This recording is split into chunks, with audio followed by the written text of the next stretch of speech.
இப்போ சிக்கன் குழம்பு எப்படி செய்யறதுன்னு பார்க்கலாம். ஃபஸ்ட்டு ஒரு கடாயில் குக்கர் வைங்க. ஃபஸ்ட்டு அடுப்பில் வச்சுட்டு கொஞ்சம் எண்ணெய், கடலெண்ணெய் நான் யூஸ் பண்ணுறேன். ஸோ அடுப்பில் வந்து நான் எண்ணெய் ஊற்றிக்கிட்டேன் குக்கரில். ஸோ இதில் வந்து ஒரு பட்டை,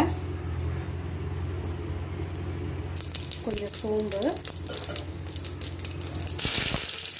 ஒரு வெங்காயம் இதை போட்டு நல்லா லைட்டாக கொஞ்சம் உப்பு போட்டிங்கன்னா சீக்கிரம் வெங்காயம் வந்துடும். கொஞ்சம் வந்து உப்பு போட்டு இதை நல்லா கிண்டுங்க. ஸோ இது நல்லா கிண்டி வதக்குங்க. வதக்கினதுக்கப்புறம் ஒரு ஸ்பூன் இஞ்சி பூண்டு பேஸ்ட்டு இதில் போடுங்க.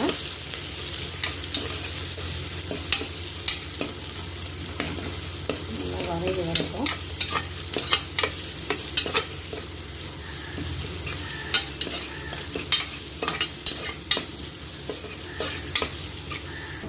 இப்போ ஓரளவுக்கு வெங்காயம் ப்ரௌன் கலரில் வந்துருச்சு. இப்போ ஒரு ஸ்பூன் இஞ்சி பூண்டு பேஸ்ட்டு போட்டு வதக்கணும். வதங்கினதுக்கப்புறம் இஞ்சி பூண்டு பேஸ்ட்டு வாடை போனதுக்கப்புறம் தக்காளியை வெட்டி அதில் போடணும். ஸோ இஞ்சி பூண்டு வாடை போயிடுச்சு. அதுக்கு தக்காளி போட்டுக்கலாம். தக்காளி போட்டு கிண்டலாம். அது நல்லா வதங்கி வந்ததுக்கப்புறம் நமக்கு உருளைக்கிழங்கு இருந்தால் உருளைக்கிழங்கு வெட்டி அதில் போட்டுட்டு கறி போட்டுட்டு மிளகாத்தூள், உப்பு, மஞ்சத்தூளெல்லாம் போட்டு வதக்கிட்டு தண்ணி ஊற்றிட்டு தேங்காய் அரைச்சி அதில் ஊற்றிட்டாக்க சிக்கன் குழம்பு ரெடி ஆகிடும். 2 விசில் விட்டோம்னா ரெடி ஆகிடும். ஸோ இப்போ தக்காளி வதங்கட்டும். அதுக்கப்புறம் நம்ம கறி உருளைக்கிழங்குலாம் போடலாம்.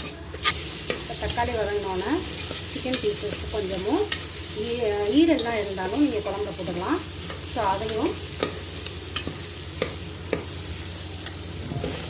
உருளைக்கிழங்கையும் போட்டுட்டு இப்போ குழம்பு தூள் நாங்கள் ரெடி பண்ணியிருக்க தூளில் தான் போட போகிறோம். வீட்டில் ரெடி பண்ண குழம்பு தூள் போட போகிறோம். கொஞ்சம் மஞ்சத்தூள், உப்பு இதை போட்டு நல்லா வதக்க போகிறோம்.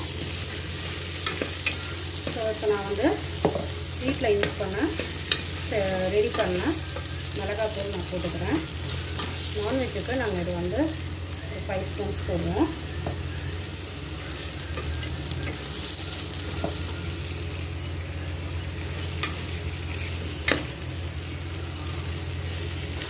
இதில் கொஞ்சம் மஞ்சத்தூள் போட்டுக்கிறேன். கறி வேகிறதுக்கு மஞ்சத்தூள் போட்டதுக்கப்புறம் கொஞ்சம் உப்பு போட்டு கிண்டணும். கிண்டிட்டு அடி பிடிச்சிடாமல் இருக்கிறதுக்கு கொஞ்சம் தண்ணி ஊற்றி கிண்டணும். ஸோ இப்போ குழம்புல நான் கொஞ்சம் ஒரு 3 டம்ளர் தண்ணி ஊற்றிருக்கேன். ஸோ குழம்பு கொதி வந்ததுக்கப்புறம் தேங்காய் அரைச்சி இதில் ஊற்றணும். ஊற்றிட்டு 2 விசில் வைக்கணும். வச்சுட்டு இறக்கினீங்கன்னா அதில் கொத்தமல்லி தழையை போட்டு இறக்கிட்டிங்கன்னா சிக்கன் குழம்பு ரெடி ஆகிடும். ஸோ இது கொதி வரட்டும். தேங்காய் அரைக்கிறதுக்கு மிக்ஸி ஜாரில் ஒரு 1/4 மூடி தேங்காய் வந்து துருவி அதில் போட்டு அரைச்சி அதில் ஊற்ற போகிறேன். இப்போ குழம்பு கொதிச்சு வந்துடுச்சு. இந்த நேரத்தில் நம்ம அரைச்சி வச்ச தேங்காய் பேஸ்ட்டை இதில் ஊற்றலாம்.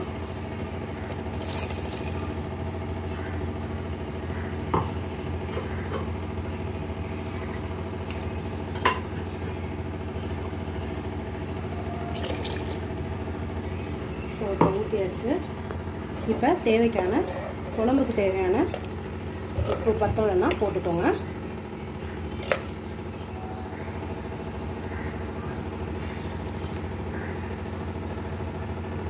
போட்டுட்டு 2 விசில் வரட்டும். குழம்ப மூடி வைங்க. விசில் வந்ததுக்கப்புறம் கொத்தமல்லி தலையை கிள்ளி போடுங்க. இப்போ தேங்காய் அரைச்சி ஊற்றினதுக்கப்புறம் குக்கரை மூடி விசில் போட வேண்டியதான். சிக்கன் குழம்பு ரெடி ஆகிடுச்சு. மல்லித்தலையை 2 விசில் வந்ததுக்கப்புறம் இறக்கியாச்சு. மல்லித்தலையை போட்டு வைக்க வேண்டியதான். குழம்பு ரெடி. சிக்கன் குழம்பு ஃபினிஷ் ஆகிடுச்சு.